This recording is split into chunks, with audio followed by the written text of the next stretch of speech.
Wait, are you like restarting every time? You don't have to do that. Oh, okay. Because then I think we're just gonna upload it as Okay. But just make sure we can see it. Okay. Thanks. Okay, it is said that the fear of stage fright comes far before the fear of spiders, heights, and even confined spaces. Overcoming stage fright is just a mind game. All it takes is a little support, determination, and the right kind of information. Now, I used to hate talking in front of people. I hated it. I never volunteered in class, and I never wanted to be called on. But once I learned that I could take this kind of audience and bring them down to my own level, I wasn't really nervous talking in front of them anymore. But once you can learn the different things about stage fright, once you can learn the people it affects, why we're affected, and the different methods that come with it, you don't have to let that anxiety rule your speech anymore. Now, you may be interested to learn what kind of people are affected by stage fright. Many people who you think aren't affected actually are. Now, according to a speaker's guide, Text and Reference, which is our current speech textbook, it says that public speaking is defined as the anxiety or the fear associated with actual or anticipated communication with the audience. This could be from a speaker's point of view or from a performer's up on stage. Now, from Entertainment Tonight host Nancy O'Dell to Barack Obama and then back to me, we all get stage fright. But it's okay, that's normal. The only difference between us and the celebrities are the fact that they've already learned how to control it. Barbra Streisand is a famous singer and actress. She is best known for starting her career on the Broadway musical Funny Girl. According to the MSNBC article, Even Stars Get Stage Fright, published on MSNBC.com by Patrick and Wright of September of 2007, Barbra Streisand was on stage when tragedy struck.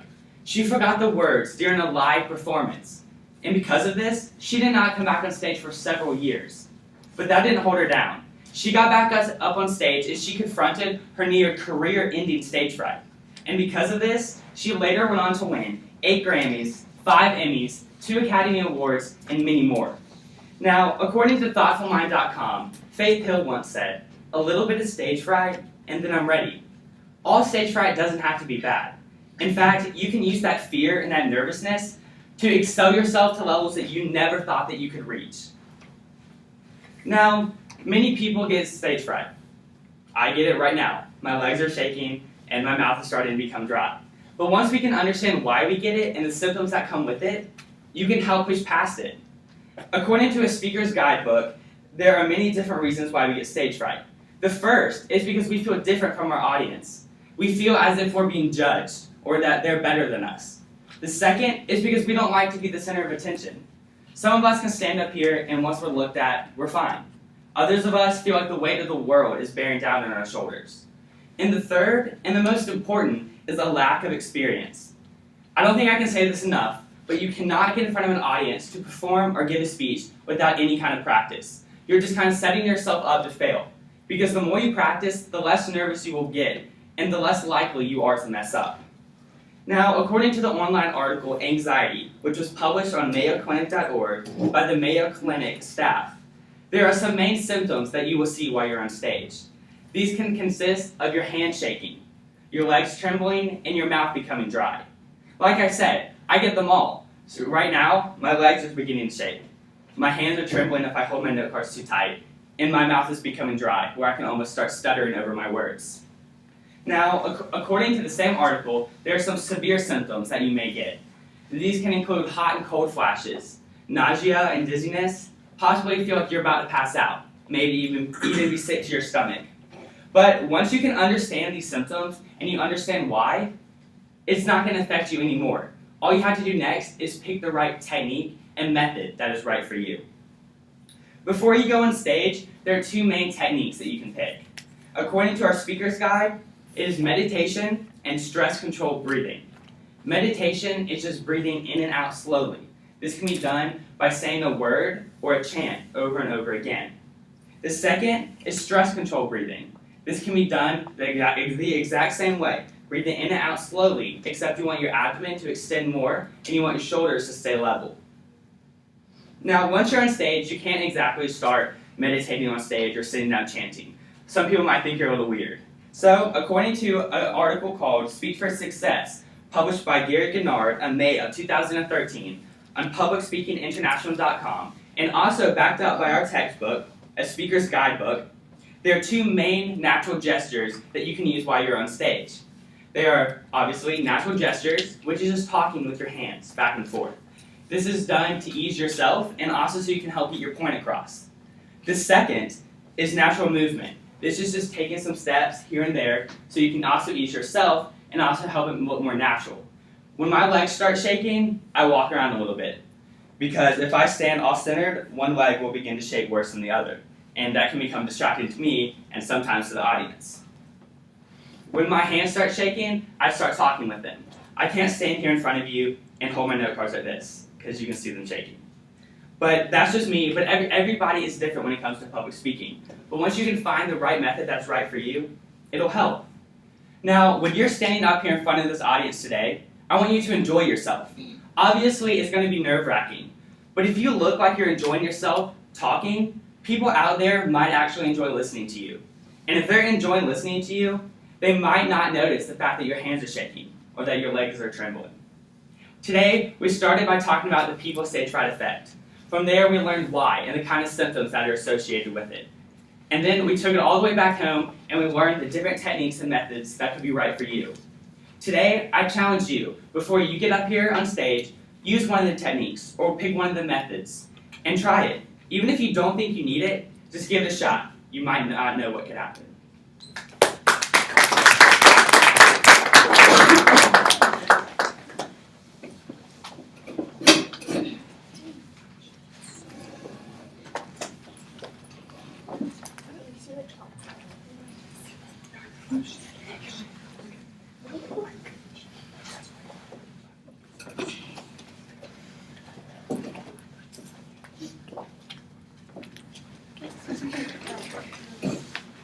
Thank you.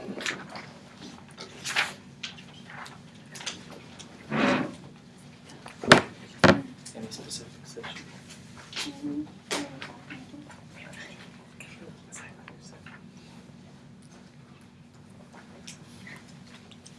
Anyone has a stapler? I do. Oh, it does. I don't take non-staple papers, so you're lucky. I think there are 3. No, hold on. Thank you.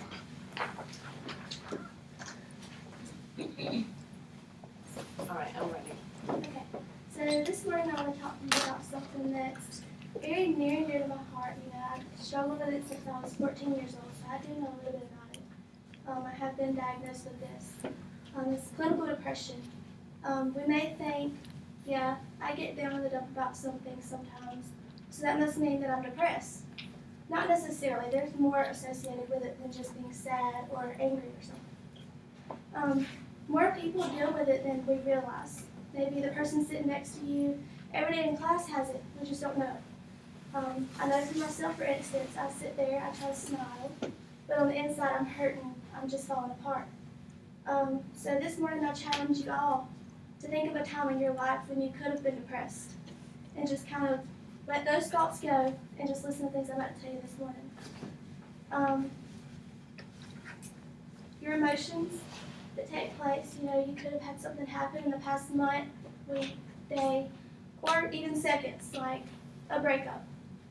Let's say your girlfriend just broke up with you last week.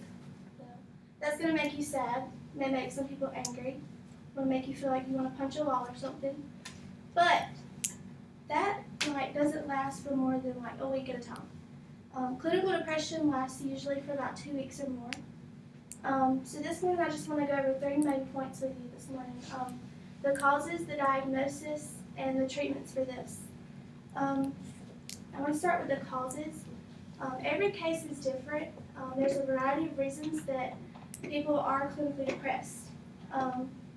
One of these causes could be a traumatic event like losing a loved one. Just imagine losing someone that was very, very close to you, like a mother, a father, aunt, uncle, whomever. Could you imagine all the emotions you might be feeling that come with that? Could you imagine waking up every day feeling like, I lost this person, I don't know what I'm going to do. I have no hope, I have no reason to even live anymore. There are some genetics. I know in London, at King's College, there was a study done on DNA. where they took maybe a family that had like a mother who was depressed, and then a son or a daughter or someone, and they took some DNA samples, and they kind of linked some DNA that was associated with that, that could have been passed on from the mother to the child or from the father to the child. The brain also causes depression. Most people would say that your emotions reside in your heart, but scientists believe that your emotions reside in your brain due to the fact that when they do the EEG, which is it records the electrical activity of your brain, there's changes made there when a person is clinically depressed. We all have heard of maybe the thalamus and the cerebral cortex. Those are the main parts that are affected by clinical depression. The thalamus is what receives the sensory information. So any emotion that you're feeling, the thalamus is going to be the first thing to get that. And then it's going to be transported to the cerebral cortex. Approximately 6.7% of the U.S. population has clinical depression. It's kind of surprising to me. I would have thought it would have been more. Next, I want to talk to you this morning on the diagnosis, how a medical professional really just determines whether a person is really clinically depressed or not. For instance, when I went to the doctor, I was just sitting there explaining all my symptoms, I'm upset, I don't feel like getting out of the bed some days, I don't want to eat or anything like that. He's going to start asking me questions, what may have caused this? Has anything tragic happened in your life lately? The next thing that they would do, just to rule out any other sicknesses that may cause this, I know iron deficiency could cause some depression, tiredness, weakness, sadness, and all that. So they would do the blood test just to rule out to make sure that you don't have any other sickness. Next thing they would do is a CT scan or an MRI, just to continue to rule out other diseases or symptoms that may come from that. And like I said earlier, they would do what's called an EEG, just to record the electrical brain activity of your brain to make sure that there was no changes. Some symptoms that are associated with clinical depression is sadness, which lasts, like I said, for more than 2 weeks at a time. You may have a sense of guilt, like everything that happened is your fault, or a loss of interest in doing things. Suicidal thoughts. And I just want to give you a little bit of my personal testimony this morning. When I was 13, I left home because of certain situations that took place. And so I left, I moved in with my grandparents, and my parents had nothing to do with me. They still don't to this day unless they want something. And so that led me to having suicidal thoughts. And don't think I'm weird for that. I'm over it now. I have medicine. I don't have those thoughts. It's very hard to get over, and it's very hard to deal with. There are still some days where I just feel like I can't get out of bed, I can't function, my parents don't love me, or the reason they just don't want me anymore is because of something that I done, like I messed up somewhere, I made them not want me or not love me. But next I want to transition into the treatments. There are some medications. We've all heard of antidepressants, which work on the brain chemicals. They're called SSRIs, which is selective serotonin reuptake inhibitors. We may have heard of some of these: Prozac, Zoloft, Lexapro, Paxil, and Celexa. I take the Celexa.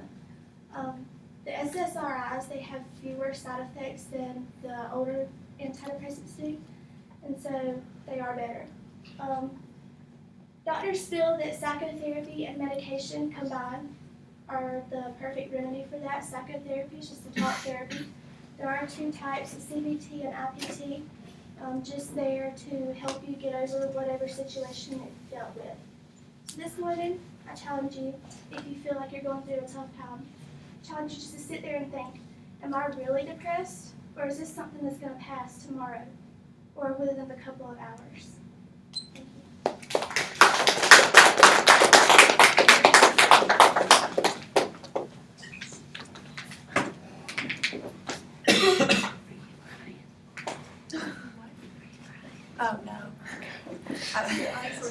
Because when I stare, like when I'm watching people, I like stare and I forget to look. Can I have the 5 to 6 minute and then the I forgot to move the thing, so it locked. Oh. Sorry.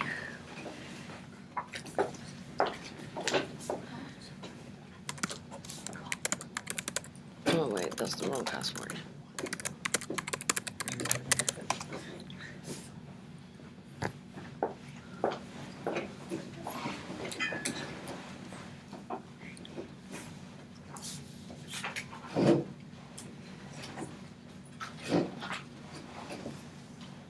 Yes. When you look in the mirror, I'm sure there's something that you want to change. Maybe it's your weight, maybe it's a feature on your face. Everyone wants to fit the media's definition of beautiful. Today, I would like to talk to you about how media affects our body image. From the theories that philosophers have come up with that affect our media, how there's the alarming effects that media has had, and how it affects everyone, even men. Today, I would like to talk to you about I would first like to talk to you about the different types of theories. The first theory is the social comparison theory, in which when we see something, we immediately compare ourselves to them. For example, when you're watching TV, you immediately look at an actor and actress and you say, hey, I look better than them, or man, I sure look worse than them. In 1999, Thompson and Colbert did a study in which they found that comparison actually sells things. For an example, when you open a magazine ad, you look at and you're looking at a different type of makeup, you might compare it to the makeup that you're already using, and then from that you might choose to buy the other makeup that you see in the ad. Media also has many negative effects when you compare. In a Tigerman and Miguel study, a group of women were shown 11 images. The 11 images were of women in the media, and as soon as the women in the study saw these images, they immediately began to feel dissatisfaction in their body. This is alarming because you see way more than 11 images a day in media. The second theory is the cultivation theory, in which it states by Schooler and Tigerman that ultra thin is seen as normal. This is only harmful to us if we believe that it's realistic. If we don't believe that ultra thin is normal, then this theory has no harm to us. The third theory is the self-schema theory, which has 3 different parts. The first part is social acceptance, how we want the world to accept us. The second is our goal body image, what we want to look like. And the third part is the ideal body image and how the world wants us to look. In a study done by Dittermart and Howard in 2004, it is proven that thin sells. You're more likely to buy something off a thin model than you would to buy something off a so-called fat model. As you can see, philosophers have come up with the 3 different theories that help us see how media affects us directly. Secondly, I would like to talk to you about the different drastic effects that it has had. As you know, when you look at media, you immediately, it changes how you look at yourself. And in a study done by the National Heart, Lung, and Blood Association, girls by the age of 9 and 10, 40% of them have already tried to lose weight in order to fit the world's idea of thin. By the age of 13, 53% of girls do not feel as if they fit the media's definition of beautiful, and by 17, it drastically jumps to 78%. The University of Central Florida did a study where they got 3 different pictures of princesses, and they all the princesses were dressed the same, they looked the same. The only difference was with each picture, the girl dressed as the princess got a little bit fatter, and girls at the age of 5 and 6, 50 of them saw the real princess as the ultra thin model. 1 in 3 magazines focus on appearance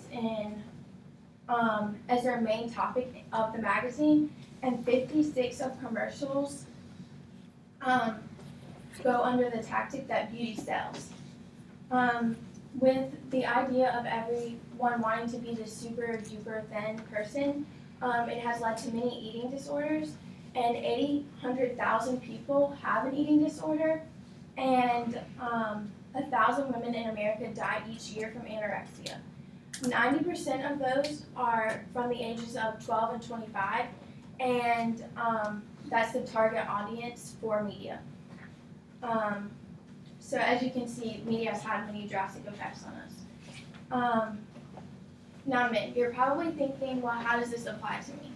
Well, we've all seen Cinderella and Prince Charming, and actually, men try to become this Prince Charming in order to get a girl or impress ladies. So they try to be this strong, lean, fit, brave, adventurous person in order to get the ladies. And this often causes them to diet, over-exercise, and even creates men to have low self-esteem. So while it affects men at a much smaller rate than it affects girls, it still affects men. So as you can see, media affects us every day, from the different theories I've shown you, the statistics, and how it affects everyone. I'd just like to close with saying a quote from Johnny Diaz: "There could never be a more beautiful you." Remember that the next time you turn on the TV.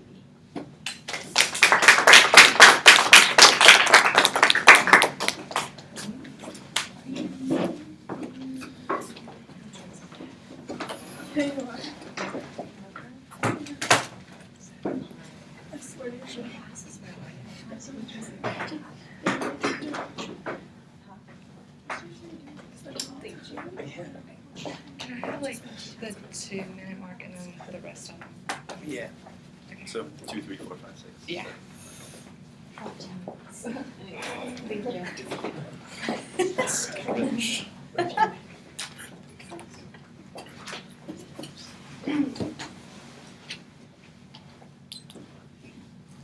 Oh, let me check something.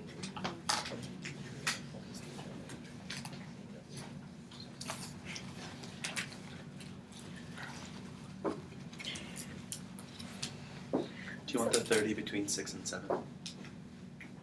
No, I should be good, but thank you.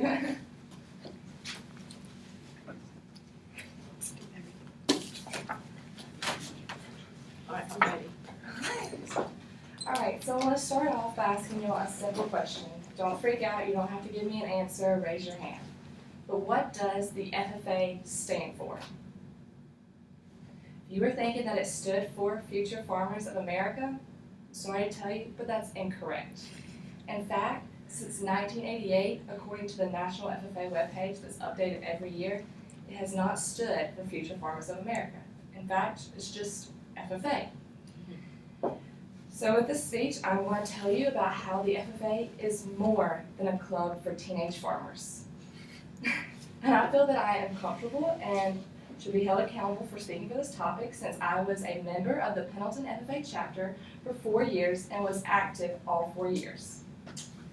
And you're also probably thinking, how does the FFA relate to me? Well, no one in this room wants to appear uneducated when talking to someone. You want to feel confident that you know what you're talking about, so you should never say that FFA stands for Future Farmers of America. And the three points that I'll focus on of why the FFA is more than agriculture is leadership opportunities, personal growth through volunteer work, and career interest. I'll start with leadership. The FFA strives to build leaders within their organization. And the number one way they focus on this is by having an officer team.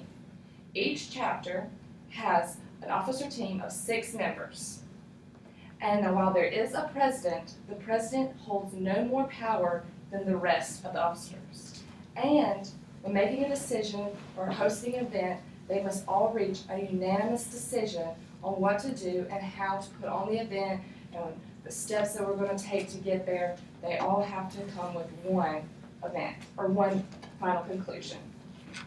And they must also show respect to their other officers and be role models for the other members in their chapter. And the number one way you show respect is you listen to what others have to say, you take their thoughts into consideration, and then you work together to build one main goal and one main purpose.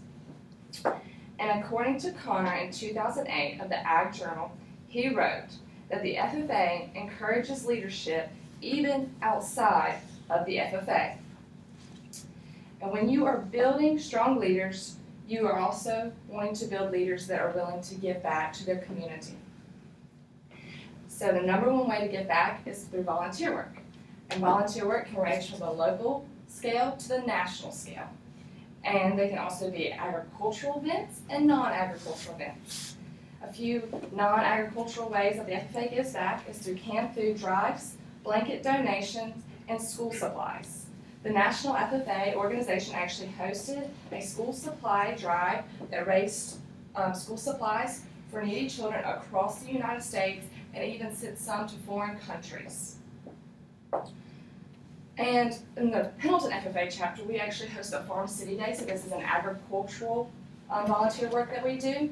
And we invite all the fourth graders in the school district to come to a farm where we teach them proper farm safety and the importance that agriculture plays in their daily lives. And another agriculture thing that we do is we have a community garden. It's actually in Patrick Square where we teach the members of that community proper planting and harvesting of crops and the importance of healthy eating habits. And finally, when the FFA members are in FFA and traveling, they're exposed to new jobs. And this is according to Rich of the New York Times in 2011. He said that while FFA members are traveling, they are exposed to different parts of the country. And while in those parts of the country, they see different jobs that may not be present in their hometowns. New jobs are also a way for FFA members to go. They can make new biofuels, new medicine for animals, and even engineer new crops that will have faster rates of production and minimize the cost of producing those crops. And that is according to Farm Progress in 2013, and that is an agricultural website. Rich of the New York Times also said, while FFA members might not know their exact jobs yet, they feel confident, or he feels confident that is, that they can reach their goals. While the FFA did start out as an agricultural base for teenagers, and while it still does hold agricultural principles to this day, it has grown and expanded into much more. So in summary, the reasons why it is much more than agriculture now is because of leadership qualities, personal growth through volunteer, and new careers. And while you are having conversations with the over 500,000 members, and that's according to the National FFA webpage that was just updated last month, you can know that the FFA, you can tell them that the FFA, that you know that the FFA is more than agriculture, and feel confident in what you are talking about with that member. And also, when you're asked, what does the FFA mean, you can proudly say, nothing.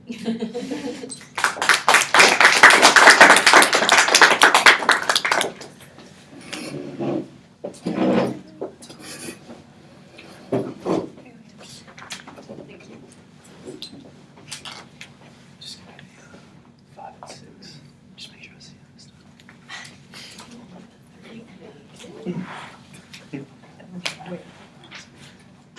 You got a ball. Okay, so I want you to think about your iPhone or any sort of Apple product. I can guarantee probably 85 to 90% of people own some sort of Apple product. What do we use them for? How many times do we check these a day? Who texted you? Who called you? How do I get to this destination? Who just liked my Instagram photo? As a society, we base our lives on a simple device that fits in the palm of our hand. But many of us don't know, however, the story behind it, the mastermind behind it. So today I want to talk to you about the successful life, but also the brutal life of Steve Jobs. So that journey starts in San Francisco on February 24th, 1955. Moy Scott Romain, the creator of allaboutstevejobs.com, gives us some early life facts about Steve. He was actually adopted by Paul and Clara Jobs in Mountain View, California. He grew up really interested in technology. He attended Reed College. And you would think somebody with Steve Jobs' stature would have actually gone off and gotten some crazy degrees, but he actually dropped out of college after one semester. And a lot of people don't know that. And you would think after dropping out of college it would prove to be detrimental to somebody's career, but this moment was probably one of the most pivotal times in his life. He wanted to stay plugged in the technological world, so he worked at Atari. And Atari's like a gaming corporation, some of you know. But there he met a guy named Steve Wozniak, and or Woz, that was his nickname. They became friends, and they started going to this homebrew computer club. It was really just a club for kind of geeks that talked about their computer ideas. But this is what sparked the idea in Steve. He knew he wanted to do something special. So he left for India and searched for spiritual enlightenment. He spent some time with some monks. He's kind of known as a hippie guy. He was very in tune with the spiritual side. So upon his return, he came back to Steve Wozniak. He was like, Woz, I had this great idea. I want to start this thing, and I'm going to name it Apple. He's like, okay, we don't have anything, we don't have a place to go, we don't have anywhere to start it, but they started the Apple I, which was the first computer, in Steve Jobs' garage. So they finished it. They got the big day to present at the Personal Computing Festival in Atlantic City. They presented to all the investors, but a lot of them overlooked the product. It only took one guy. His name was Mike McCullough, and he ended up investing in Apple, and this was huge. Sheila Dow wrote in the 2002 bio of Steve Jobs that the first Apple I sold for $666.66. With the investment from Mike, it allowed Apple to get out of the garage and really start the corporation and really make a name for themselves across the country. So then they started the Apple II, but they knew they needed some sort of other leadership, kind of like a business guy to go with Steve and really get the name out there. So they targeted the former Pepsi CEO, John Sculley. They figured if they could land in with the corporation, they could just really explode. So they were able to do that. But, however, we learned from Bio.com that there was a very rocky relationship between Steve and John Sculley. Steve was a very demanding guy. He wanted things done. He wanted things done the way that would be best fit for the consumer. And a lot of the things that Steve wanted to be done were thought of as not being possible at the time. He wasn't afraid to fire you on the spot if he thought that something couldn't be done or he didn't trust in his system. So they were having some big problems. Sculley was feuding with Jobs, and Jobs actually resigned from Apple. And if he didn't resign, he was going to be fired. And a lot of people don't understand that. Mary Bellis from About.com talks about how after he resigned, Apple experienced some big monetary issues, some inconsistent leadership. And while Steve left, him and a couple guys from Apple started a thing called Next. It was similar to Apple, but it obviously wasn't as big. It was kind of a computer company. But as Apple was declining, they realized that they needed the mastermind behind it all back. So they ended up firing John Sculley, and they begged Steve to come back. They didn't really ask him for his leadership, but they just wanted to come back and check the place out. So he ended up coming back, and Apple actually bought Next for $400 million. So with Steve back as a CEO, this is when we see like the golden ages of Apple. This is when we see the iPods, the Macs, the iPhone come out. During all the success, however, Steve's health began to decline tremendously. He was diagnosed with pancreatic cancer in 2004. And he worked as long as he could, but then he was eventually forced to resign. He stated after resigning, "I've always said if there came a day when I could no longer meet my duties and expectations as Apple CEO, I'll be the first to let you know. Unfortunately, that day has come." He was forced to live alone with himself. He wanted to be excluded from society. He didn't want to have anything to do with anybody. Just to live his final days in peace. He was only allowed to be seen by family and very close friends. Then on October 5th, 2011, Steve passed away surrounded by his family. I think we can all remember it that day because it was all over Twitter. All the things that he had started became the way that we learned about his death. So we explored the roller coaster life of Steve and his journey through Apple and his journey through his health and everything. But just to say that we can have an impact. Steve was a hippie college dropout, demanding, mean guy, but he had an idea and he had the people around him that trusted in him. Apple started in his garage and turned into a $98.3 billion industry. So who's to say that we can't pursue things that we want to, like, we can change people on a small level, but we'd also have a big impact. Steve once said, "Your time is limited, so don't waste it living someone else's life. Don't be trapped by dogma, which is living with the results of other people's thinking. Don't let the noise of others' opinions drown out your own inner voice. And most important, have the courage to follow your own heart and intuition."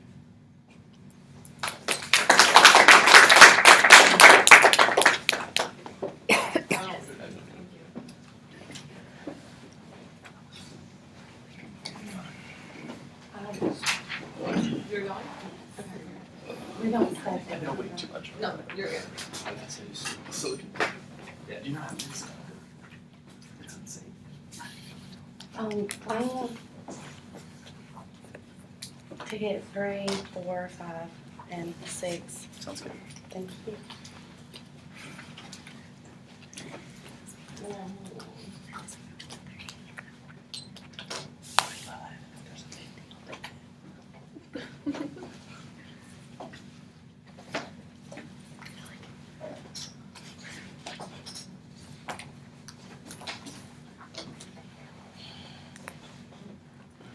I'm ready.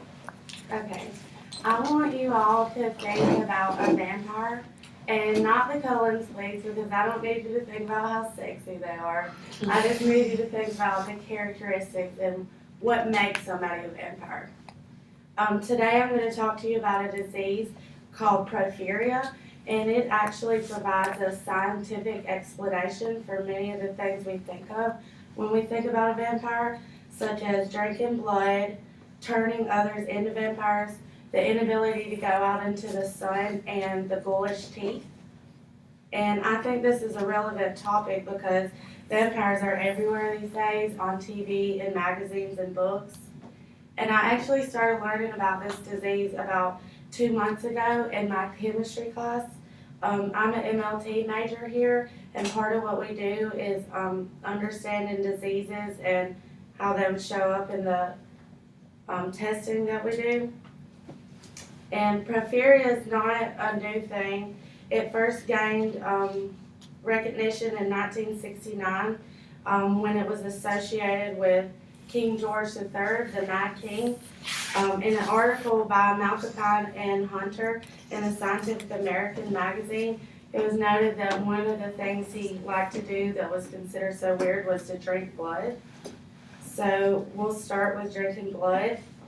In Clinical Chemistry, a textbook by Bishop, Fody, and Schaff, porphyria is described as a disease that interferes with the making of red blood cells. And as most of you probably know, the red blood cells are so important because they carry oxygen throughout your body. So a person affected with this disease would have red blood cells that didn't work. So shortly, they would begin to crave healthy red blood cells. Today, we handle this by giving transfusions, but long time ago, that wasn't available. So what people would do was actually drink the blood because porphyria, the chemical that they need, can actually survive digestion, so that they could get that actually through drinking the blood of other people. The next thing I want to talk about is a vampire being able to transform their victim.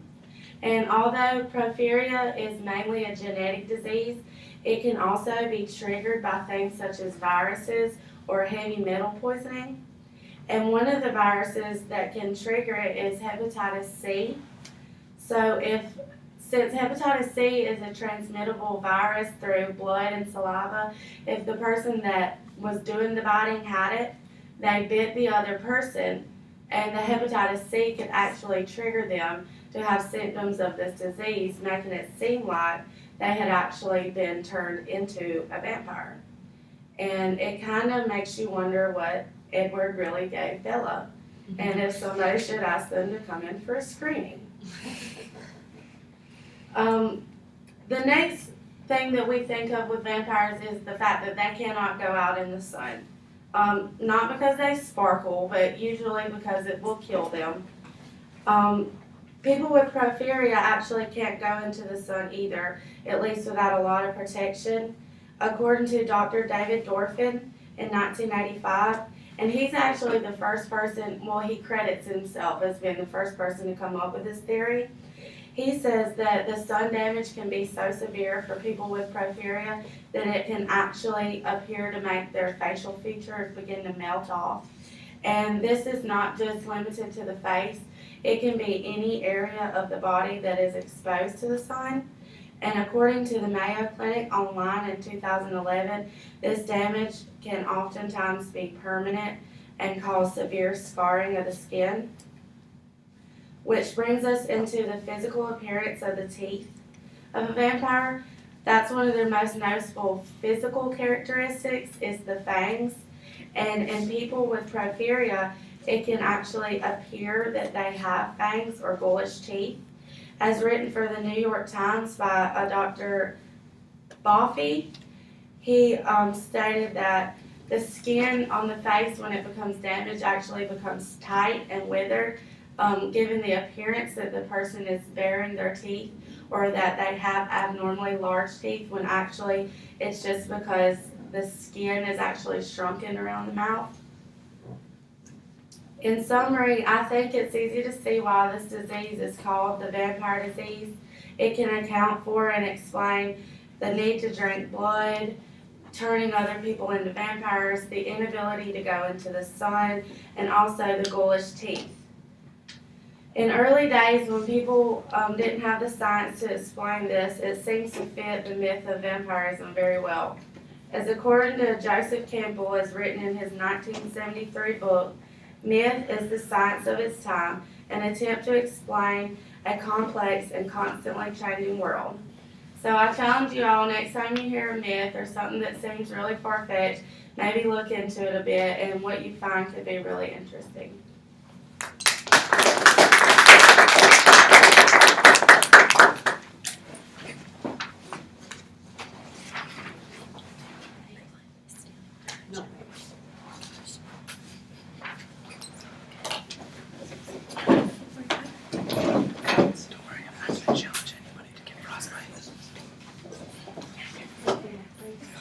Stop.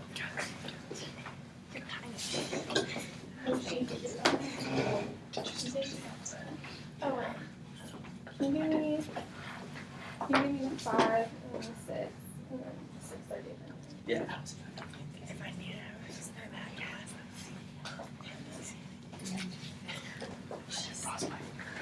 It's so weird. Okay, you ready?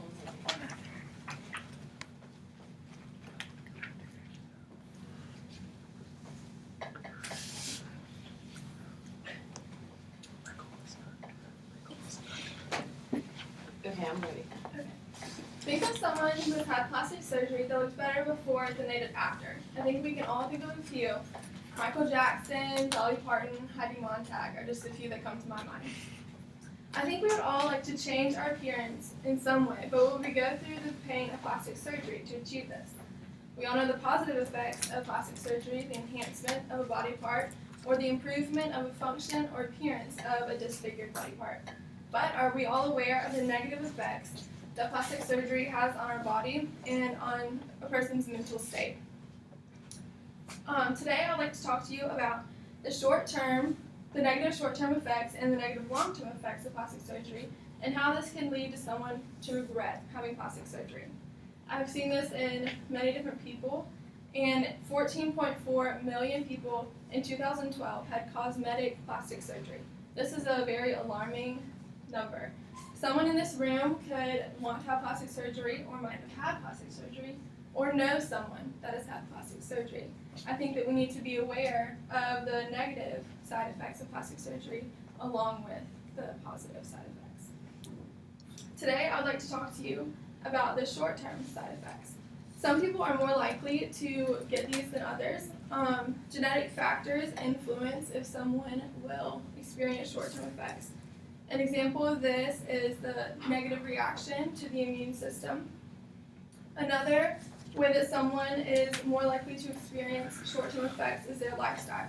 Smoking is an example of this. Necrosis is a disease that causes tissue death. This is most likely in a lot of plastic surgeries, but if a person smokes, they are more likely to get this. People need to understand that their body does not always react well to having plastic surgery. If a person has wounds from the surgery, they can become infected. But if a person reads the instructions and finishes all their antibiotics that the doctors give them, then they're less likely to have the infection. But if they do have an infection, they need to go to the doctor immediately because it can spread very fast. Seroma is when clear fluid pools under the skin. This is most likely in a tummy tuck, and this is a reason for additional surgery. But if the doctor inserts a tube during surgery, then they are less likely to have seroma. If a person wants to decrease their risk of getting short-term side effects, then they need to go to a doctor who's been certified by the American Board of Plastic Surgery.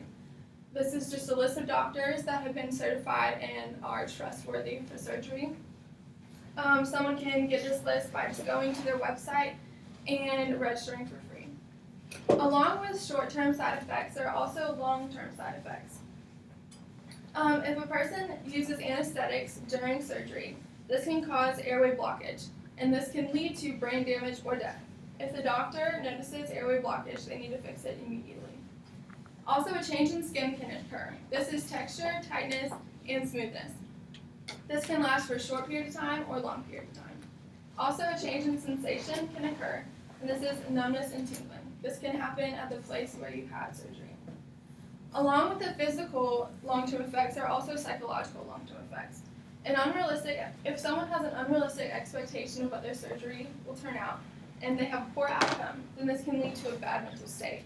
If a person is unhappy with their surgery, then this can lead to depression, adjustment problems, social isolation, family problems, bad behaviors, and anger towards the surgeon. Long-term and short-term side effects can lead to someone having regret. Denise Richards says that she feels like a hypocrite when teaching her children to have a positive self-image. She wants to tell her children to embrace having a healthy body and have the confidence that she did not have when she had her surgery. Her doctor put in bigger implants than she asked for when having the surgery, and because she did not do research on her doctor. She said that she regretted this because she wished that she researched it more, and she felt like she was too young when she got this surgery. Jenny McCarthy found a doctor in Arizona to do her surgery for $15,000. This was because he did not use anesthetics, but she was unaware of this at the time. This caused her to have regret because obviously she was in a big amount of pain. Heidi Montag had 10 surgeries done in one session. She told Entertainment Tonight in an interview that her size F implants hurt so bad that she wanted to rip them off. This caused her to have a ruptured disc, pinched nerves, spine problems, and numbness in her back. This caused her so much pain that she eventually got them removed. She wanted to, if she could teach anyone about having this procedure, she would tell them that they need to research it and think about it more before they cause damage to them. Along with the positive side effects of plastic surgery, there are also negative that I think we all need to be aware of. First, today we started talking about the short-term side effects, like the physical side effects. We went on to talk about the long-term side effects, like the physical and psychological. And then we ended with how this could lead someone to regret.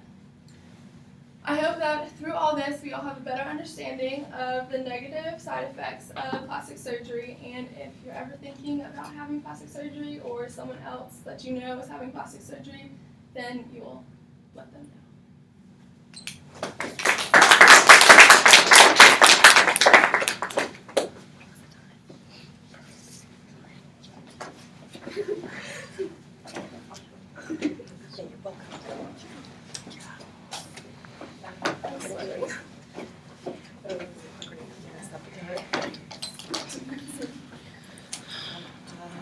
If you want to go, I'll time you.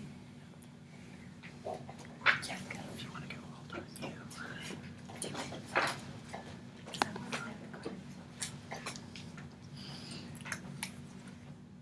Do it. No, give me that.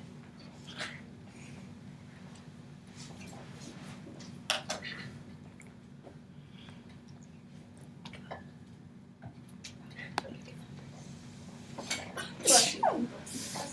Thank you.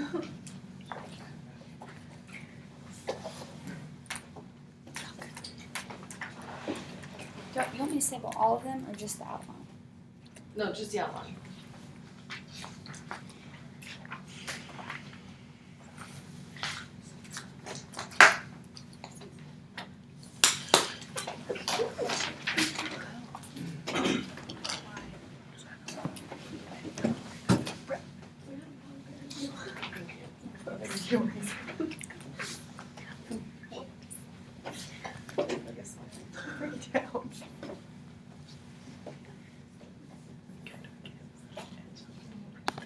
Do you need the tone cues? Oh, yeah, can I get 4 5 Yeah.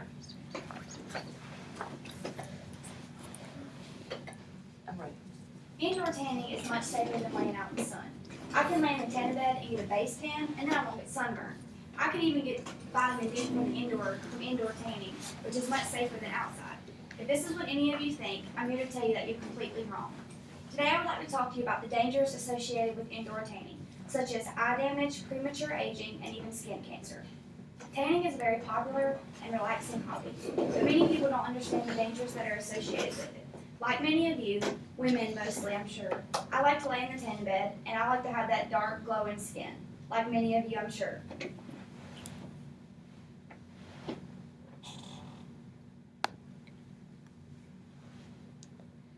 But I've recently researched and discovered that it is much more dangerous than most of you would probably like to believe. Our skin is the largest organ in our body. It protects our internal organs, it helps maintain homeostasis, and it also has receptors in it that help us to have a sense of touch. Because it has such a huge responsibility, it's really important for us to make sure we take care of it and know when we're harming it. First, I would like to explain the science behind a suntan. We have melanocytes, which are skin cells in our skin that produce melanin when we're exposed to UV radiation. The melanin absorbs the radiation to keep from damaging our cells. Strangely enough, tanning is our body's way of protecting itself, says Craig Wax, the osteopathic family physician practicing at Mullica Hall in New Jersey. The increased darkness of our skin tone is from the production of melanin. It is also important to understand that vitamin D is essential in building strong bonds in the body. Vitamin D is generated within the body when we're exposed to UV radiation. But although there are safer ways to obtain that vitamin D in our body. So although the sun can be beneficial in minimal amounts, too much of it can be fatal and can cause irreversible side effects. The first way in which tanning can harm our body is eye damage. Eye damage can be in the form of photokeratitis or cataracts. Photokeratitis is a temporary eye condition that usually lasts about 24 to 48 hours. And according to Dr. Ann Summers from Ridgewood Ophthalmology in New Jersey, it's a very painful condition, but it can be treated medically and there is no permanent damage that will be done. Cataracts are a more serious form of eye injury, and they result in the haziness of the lens, which keeps light from getting into the retina, says Dr. Richard Aldi, University of Miami's Bascom Palmer Eye Institute. Cataracts can lead to insufficient vision and even lead to potential total blindness. The next thing that sun tanning can do is cause premature aging.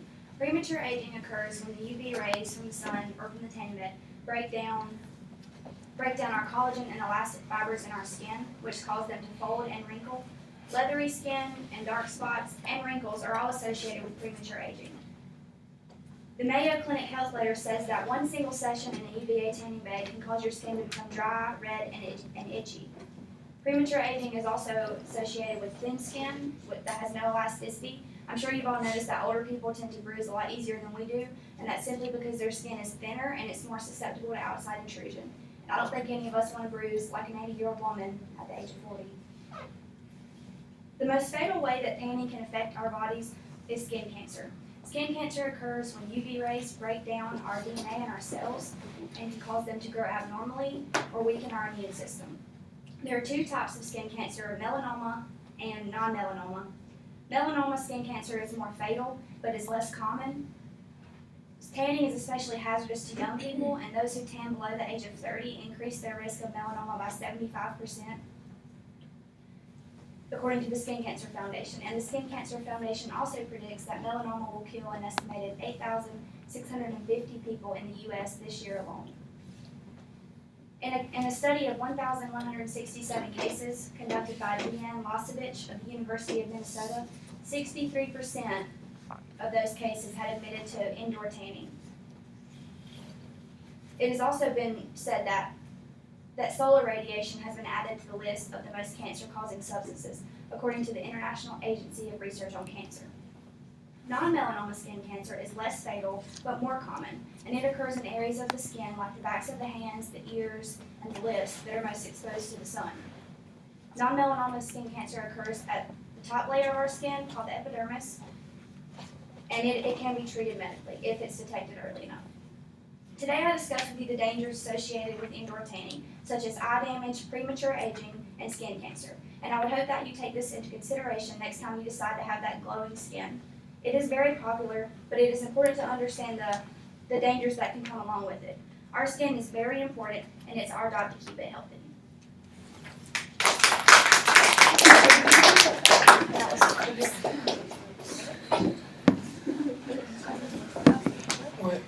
I was trying to like, I was like, how can I say your like slow down? Because I was so worried. That's my big yeah.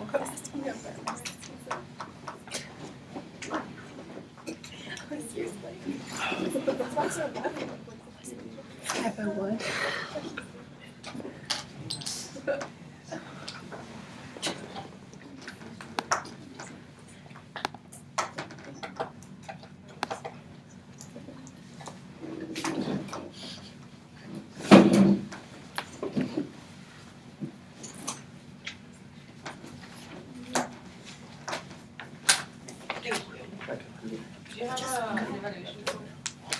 Oh yeah, yeah.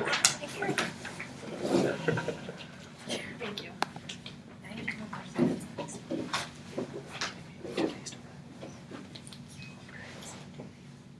Let me get the 7 and 9 minute part. 9 minutes? Alright, give me the 5 and 6. 4, 5, 6. No, just 5 and 6. I was like, this is like I got you. Feel free to go to 9 minutes. Okay, the alphabet, an instrument we use every day to communicate. Today I'm doing my speech on the origin of the alphabet. There's probably not a single day that you could think of where you did not use the alphabet. The alphabet actually originated from many different languages and is very important to use. Undoubtedly, you will probably use the alphabet in the next hour or so. You may speak to your neighbor or write a sentence, but no matter which form you use is unavoidable. There are 3 points I will look at today: the origin of the alphabet, how we use it, how we used to use it, and how we use it today. To begin, I will share where the English alphabet started. The alphabet is one of the ways we first started to communicate with human beings. The origin emerged from a writing called Proto-Sinaitic, which is basically you saw like Indian inscriptions or Egyptian inscriptions. It would basically like stick figures or fence that represented a fence. It would look like a fence. It was written by the Semitic people back in the Egyptian times between the period of 1800 and 1900 BC. About 700 years later, though, the Phoenicians began the first widely used alphabet. Their alphabet actually consisted of 22 letters, which ours today consists of 26 letters. They only used consonants as well, and it was used throughout the Mediterranean. The Greeks later on introduced vowels about the year 750 BC. This was the first true alphabet. According to Melissa's article, The Origin of the English Alphabet, on todayifoundout.com, the Roman alphabet was similar to the English alphabet, except the Romans did not use J, U, W, and possibly B. The Roman alphabet helped shape the formation of the English alphabet. In the 7th century AD, the Latin alphabet was the norm, or was used by many people. And then they made an official list of the Old English alphabet, which was made up by the year 1011. It was composed of all present-day letters except J, U, W, and possibly B, which is like the Roman alphabet. As you can tell, it was very primitive back in the year 1011, in its early ages. Now the English language is somewhat an English alphabet. In certain ways, we use it at this early stage. Old English is what we called it, and this is how we used it. We're not exactly sure when the Old English was invented, but it was probably beyond its primitive time and it had beyond its relative languages. And the grammatical differences between the modern English and Old English is that for feet, in modern English, that's the plural version of foot, but in Old English, feet was the plural version, so they would add an S to the plural noun of each word, add an S to each plural noun. In Old English, they also lessen the number of vowels in the grammatical endings of each sentence. The Old English started to end around the year 1150. This alteration in grammar and vocab became apparent, and the difference in the way people spoke and wrote also became apparent, and this showed the decline of Old English.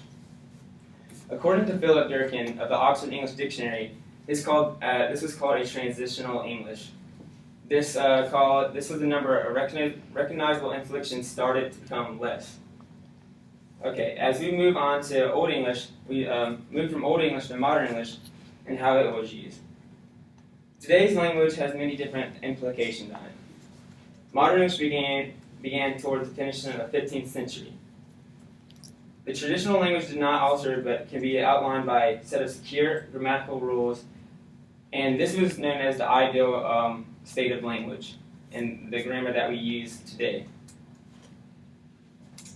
Grammar has not always been correct, as you know. We use slang terms like "ya boy," "good night," like "what's up," but so that became very confusing for people who were learning the language. According to Roxanne Budd of the University of Sheffield, slang is a language with attitude. So people had like their groups, and they started making like words up that other people didn't understand, and they had their own meanings to it. This eventually became mainstream, and so like the English dictionary sometimes would accept these words, but sometimes they would decline them as scholars. And back to the alphabet, you would also see like graffiti where people would like write a P backwards to spell word creatively. As I conclude this presentation, it is known that the alphabet has evolved in such a way from its primitive stages to its more creative modern stages. And this will always make an impact and a statement in everybody's life. Thank you.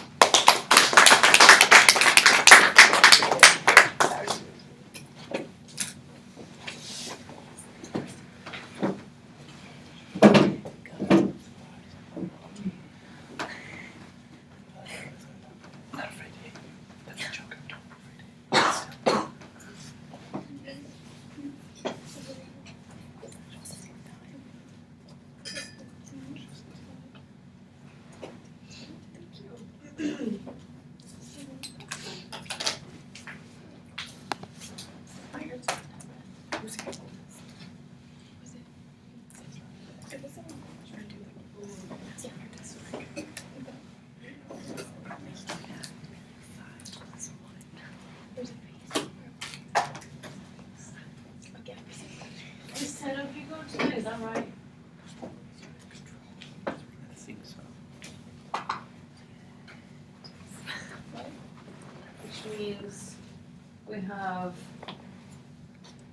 Patrick, Michaela, Scott, Jennifer, Jesse, Faith, Megan, Landon, Aubrey, Sharp, and Hamlet, right? So I just need one more. Okay. Someone can, okay, perfect. Thank you. Don't have to go. She lost one. It's difficult. Thank you. Thank you. Do you need tissues? Yes. Can I have the floor and then all the way up until the Yeah. stop? Thanks.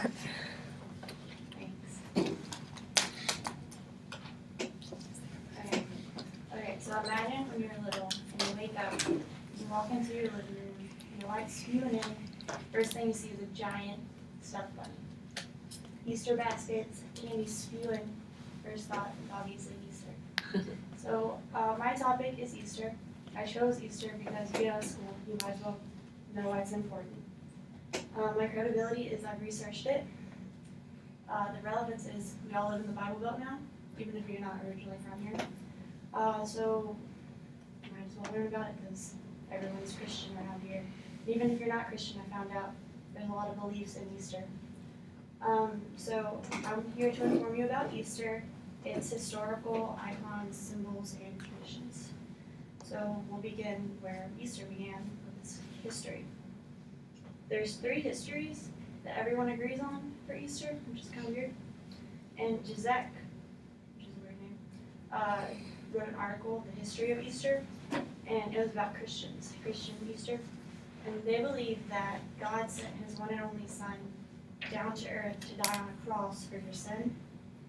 And I'll say a prostitute, but a prostitute, Mary, found him and found that he wasn't in the tomb, so they think he's resurrected because of an empty tomb. And the second one is Hebrews.